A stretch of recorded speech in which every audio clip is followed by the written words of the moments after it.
والاهلي اول ضلع المربع الذهبي باذن الله. انا عارف، انا بقول لك ايه، بياخد الكرة يقدر يركب الخصم نفسيا. ياخد الكرة تك تك ما بيخافش. ما بيخافش. الماتش اللي هيخسره هيرستره.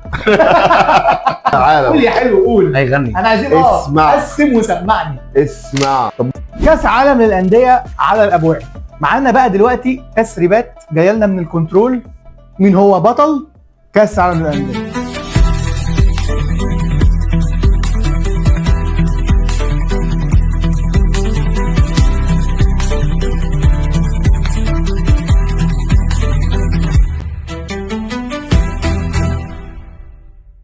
المجموعه الاولى وهي المجموعه اللي فيها النادي الاهلي، وطبعا دي بره عني. معانا اثنين اهلاويه قد الدنيا يعني، مش كابتن يونان. انا عن نفسي راجل زملكاوي، هراقب الموضوع في صمت. المجموعه الاولى اللي فيها الاهلي، بورتو، وانتر ميامي، بالميروس. يعني انا هتمنى قبل ما اتوقع في المجموعه دي مع التدعيمات اللي الاهلي عملها والتجهيزات دي كلها، ان شاء الله يعني اتمنى ان المركز الاول في المجموعه الاولى هو الاهلي. ريكورد تاريخي يتكتب للاهلي في اول مشاركه لكاس العالم النسخه الجديده. ان شاء الله ده تمني قبل ما هو اتوقع. مش بعيد فالأهلي على فكره، مش بعيد. انا حاسس ان الاهلي عقلانية اكثر شغفا في طبعا. الاربع فرق دول. الاهلي هو اكتر فريق عنده حوافز ان هو يصعد وانه يلعب، وعامل تدعيمات وتجهيزات. ففعلا لا يعني بره عن اي حاجه، الاهلي فعلا من الفرق. انا برشح الاهلي ممكن اول او ثاني. حافزين، مش حافز واحد. المدرب الجديد كاس العالم للانديه يعني. بالظبط. معاك. فانا رايي يعني توقعاتي انا الشخصيه مركز اول بورتو، مركز ثاني اهلي. انا زي ما قلت لك اول اهلي والثاني معاه بورتو. الاول اهلي ان شاء الله ده تمني قبل توقع. الاهلي الاول والثاني بورتو. انا بورتو عادي خالص الاول والاهلي الثاني. تمام. ده تمني برضه. يعني احنا الثلاثه مجمعين ان الاهلي هيصعد باذن الله. باذن الله. الاهلي وهو راجع بعد المجموعه.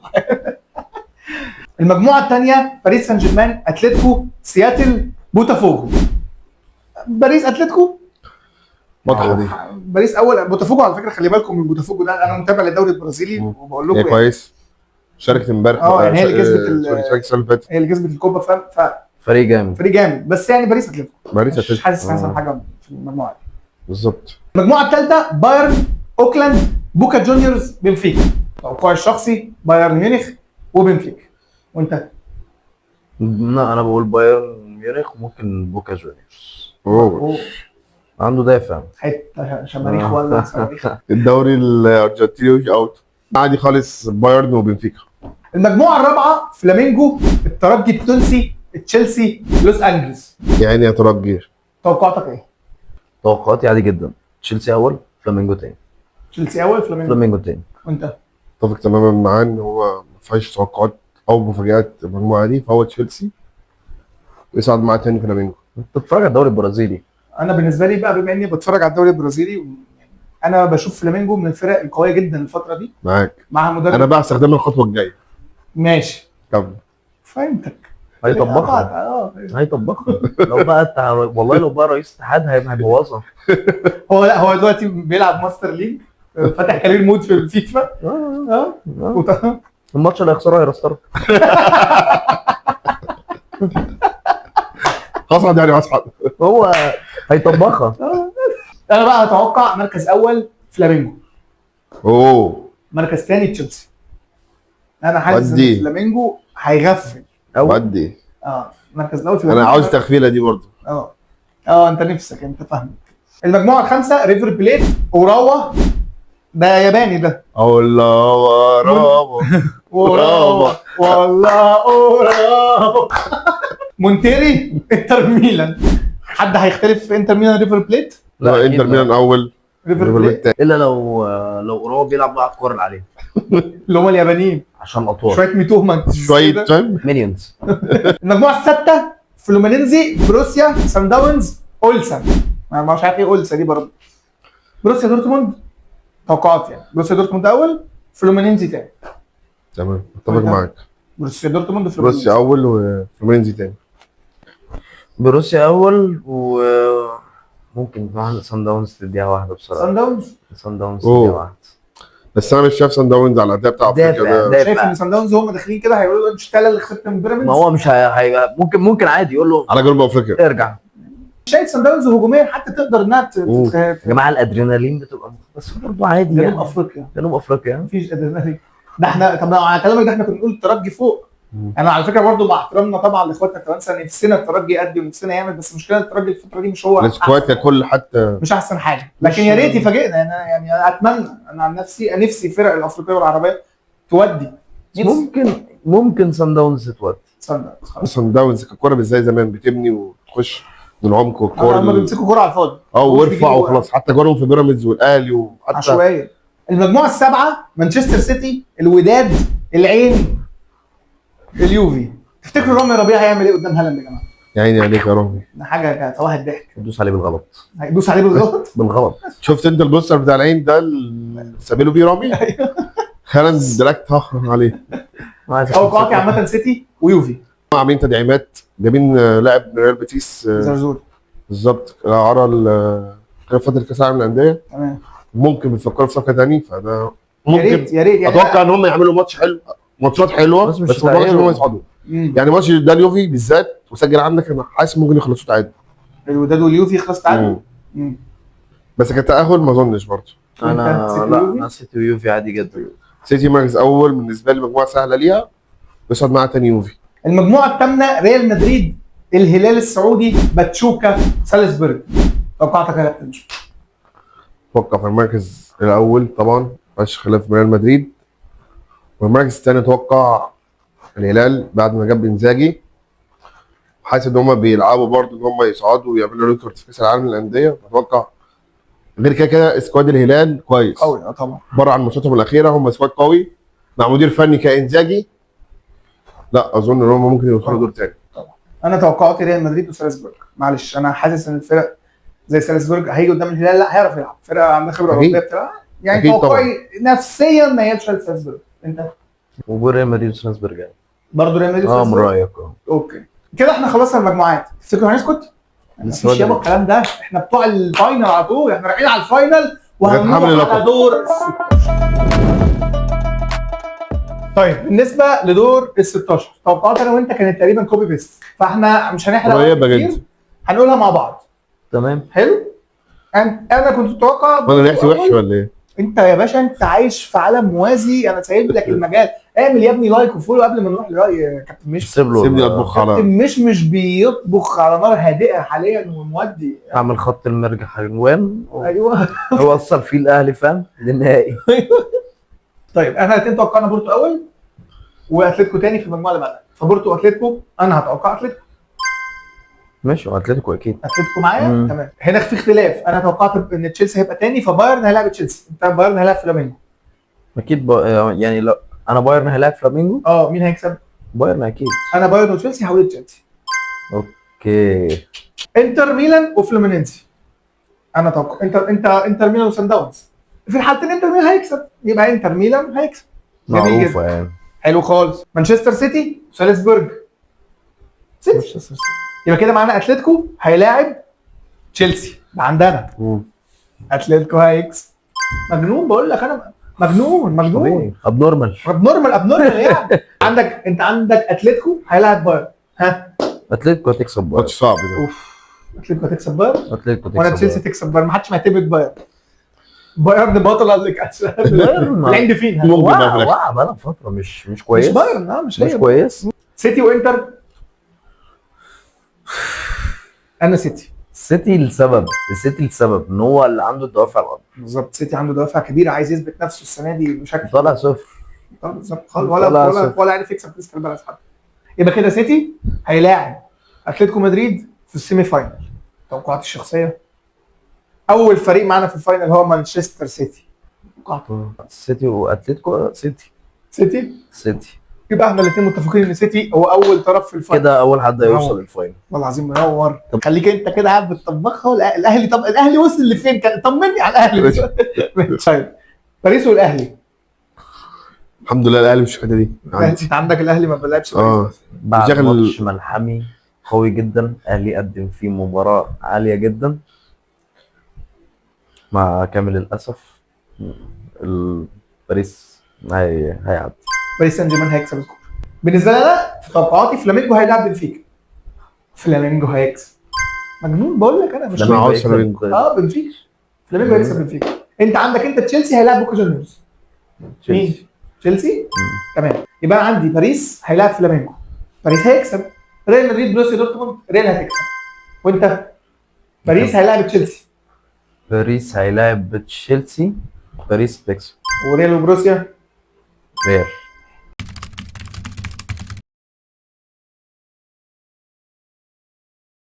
هنا بقى باريس هيلاعب ريال مدريد في السيمي فاينل. انتوا الاثنين كده مباراة قوية جدا. مباراة الحسم.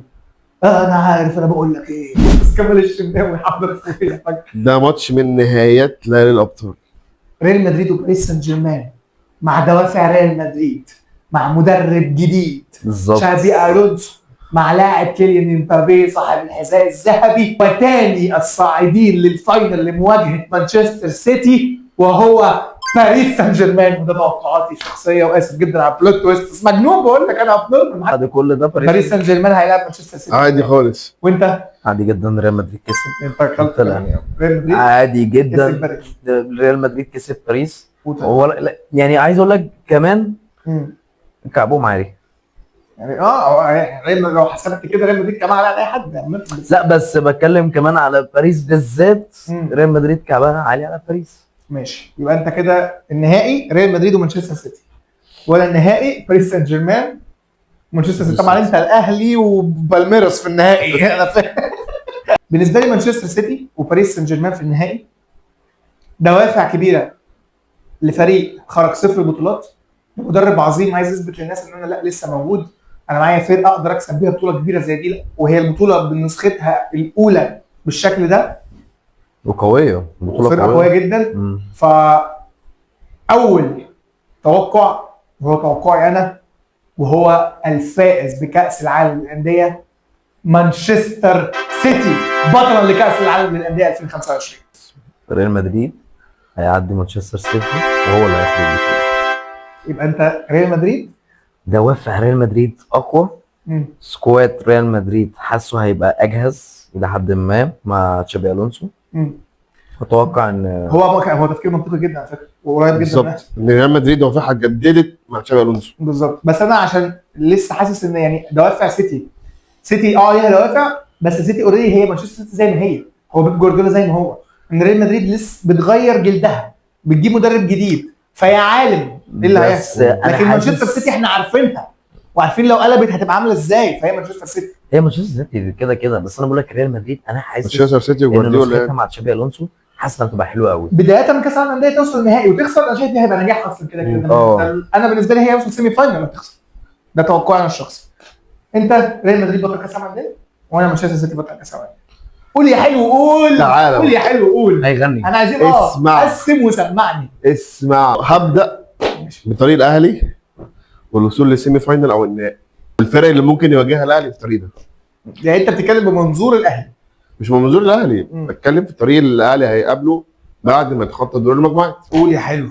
الاهلي بصفته بطل المجموعه الاولى ان شاء الله في المركز الاول هيواجه ثاني المجموعه الثانيه هو اتلتيكو مدريد في دور ال 16. واتوقع ان شاء الله ماتش ملحمي بقى. اتمنى الاهلي هيعمل اداء ماتش عمره يعدي اتلتيكو مدريد. اوف بجد والله. مش عارف ازاي. ده توقع بجد ولا امنيه؟ بس امنيه. حاسس ان الاهلي ممكن يعملها. هي امنيه. بص انا هقول لك على حاجه مش بعيده. مش بعيد. هو مش بعيد. انا عايز اتكلم بس هو صعب. بنتكلم بجد بره عن الهزار. سنه 2009 مصر والبرازيل ومصر وايطاليا، من هنا انا اتعلمت ان فعلا لما لعيب مصري بيحط حاجه في دماغه وبياخدها جز كده بيقدر يكسب. عارف الاهلي لو قدر يخش بالمنتاليتي بتاعت ان انا فرقه كبيره، لا انا هكسب، لا انا ما يهمنيش حد 11 قدام 11، انا مش معتمد اسامي 90 دقيقه ولا وادرينالين. اللعيب المصري زي لما بيجي له الادرينالين دي كده بيقلب من شغله. محمد هاني لما كان ما عدا محمد هاني. لا ليه محمد هاني في كاس العالم مع بايرن ميونخ قدام هو بيلعب اكيد. محمد هاني كان كبير بس يعني عارف انت لو حد هيعمل فرق فعلا مع الاهلي ويقدر يوديه في حته ثانيه هيبقى مين؟ انا عارف انت بتقول مين. هقول مين؟ امام عاشور. امام عاشور هو اللعيب فعلا اللي يقدر يفرق مع الاهلي ويوديه في حته ثانيه، لان امام عاشور هو هيبقى محرك دينامو في وسط الملعب، بياخد الكره يقدر يركب الخصم نفسيا، ياخد الكره تك تك، ما بيخافش، ما بيخافش، ما بيجليش. ما بيعتمدش. اتمنى ان الاهلي يعدي اتلتيكو ويوصل للكوارتر فاينل. ماشي كمل. بعد كده اول المجموعه الثالثه بايرن هيلاعب فلامينجو. اظن الفلامينجو زي ما انت قلت اداؤه ثابت مع اداء بايرن المتذبذب، يا ابن اللعيب. مع دفاعها المتهلهل، اظن مع الطبخه مع التحبيشه شويه ملح وفلفل، ففلامينجو كسبت بايرن فلامينجو وطلع الاهلي. فهمت. طلع بايرن وتلعب الاهلي في كوارتر فاينل. طبعا نكمل ولا نرجع للكوارتر لا فاينل؟ كمل، انا هقول يا حلو قول. كوارتر فاينل الاهلي وفلامينجو. الاهلي وفلامينجو ماشي. مع نفس الدفع وطارق قديم الشغف بقى. جوه الاهلي، طارق قديم. وزاد حلمك انك ممكن توصل كوارتر فاينل. كسبت اتلتيكو بقى. هتلعب فلامينجو قدامك خطوه توصل المربع الذهبي لكاس العالم بصوبه الجديد، اللي هو فرقه متكامله، مش هو ماتشين تلاقي نفسك في السيمي فاينل، لا ده 32 فريق. لا وعندك طار مع فلامينجو قبل كده. وعندك طار مع فلامينجو قبل كده. والأهلي اظن بقى جه الوقت كسب اللي احنا ناخد بطارده ونوصل سيمي فاينل كاس العالم للانديه. الاهلي كسب فلامينجو والاهلي اول ضلع في المربع الذهبي باذن الله. باذن الله. اظن الناحيه الثانيه برضو يبقى انتر ميلان هيواجه فلومينينزي. اتوقع ان الماتش ده هيبقى سهل للانتر ميلان ويصعد لدور كوارتر فاينل. هيلاعب الكسبان مين؟ سيتي والهلال. اظن طبعا ان سيتي هيكسب الهلال ويواجه الانتر في كوارتر فاينل. انتر والسيتي يبقى ماتش صعب لجوارديولا، بس اظن مع شغف جوارديولا ومع شغف الفريق كله برضو ان احنا ما عملناش حاجه طول الموسم، موسم صفري، فالرغبه عند مانشستر سيتي اقوى، غير ان هم سكواد تقيل ولا عن اي حاجه. اظن ان السيتي هيوصل سيمي فاينل يبقى تاني ضلع ويواجه الاهلي. سيتي والاهلي طبعا بعد اصابه هالاند وعمر مرموش وإيدرسون وروبن دياش ورودري، كلهم جالهم صليبي في ماتش. اصل بصراحه بقى ماتش انتر كان ماتش نار، كله اصابات وطرد، 4 طرد. فهيلعب بالناشئين طبعا بيب جوارديولا عشان يريح اللعيبه دي للفاينل. الاهلي هيخش. انا فاهمك مبدئيا، انا فاهم هو رايح فين صدق، بس بصراحه هنا ساسكت قليلا. جوارديولا نفسه ما اتصابش في الماتش اللي قبله. للاسف الاهلي هيذهب برضه. هنروح نلعب على الثالث والرابع بعد كل ده يا حبيبي. زعلان الثالث والرابع زعلان يا حبيبي راح لعب الثالث والرابع وزعلان يا حبيبي. بعد كل ده مش كفايه برضه. بعد كل ده هنروح نلعب على الثالث والرابع برضه للاسف. سيتي في النهائي وسيتي في النهائي. قشطه عليك كمل. الناحيه الثانيه بقى اظن الطريق بقى واضح واسهل عشان ما فيهوش الاهلي. باريس هتلاعب بورتو. باريس هتصعد. تشيلسي وبنفيكا. اظن تشيلسي هتكسب. كوارتر فاينل هيبقى تشيلسي وباريس. باريس هتكسب توصل سيمي فاينل تبقى مربع الضلع الثالث. اظن الضلع المتبقي هيبقى ريال مدريد.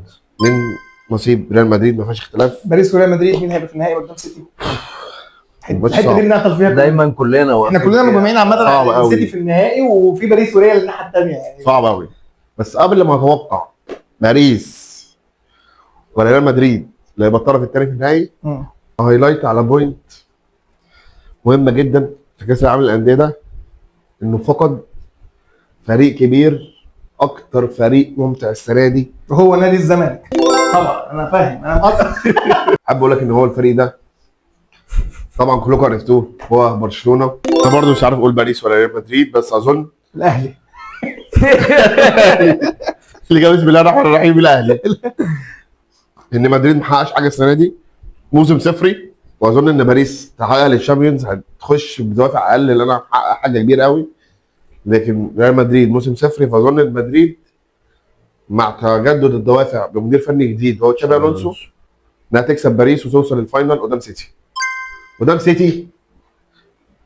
احنا وصلنا لسيتي وريال. انت كده نفس الفاينل بتاع سيتي وريال، مين هيكسب؟ طبعا بعد منصور غريبي مدريد النهائي مستني بيب جوارديولا يعلمهم الدرس الكروي المتين. انت راجل بتشجع سيتي من بدري، بشجع برشلونه وبتحب بيب جوارديولا. ايوه. اللي هو مع السيتي هيعلم مدريد درس كروي يعلم كما تشابي يقول ألونسو الكتاب. بقى. ويحقق كاس العالم للانديه النسخه الاولى بشكله الجديد يعني انت متفق معايا ان مانشستر سيتي هيكسب؟ اول حاجه نتفق عليها في حياتنا. ان شاء الله. اظن ان طبعا باريس سان جيرمان راح فريق كابتن مش هنوقف حقق ديمبلي. شامبيونز، هيلعب ليه على الثالث والرابع، شكرا على مشاهدتكم الحلقه دي. هيلعب هنوقف ديمبلي ازاي؟ يلعب بالاساسيين واخد برونزيه. هنوقف ديمبلي ازاي؟ هنوقف ده ديليا ايه؟ هنوقف ده مش هيلعب يا ابني، فريق هياخد شامبيونز لو عجبتك هيلعب ليه؟ هسك عمال تحور الرجال يا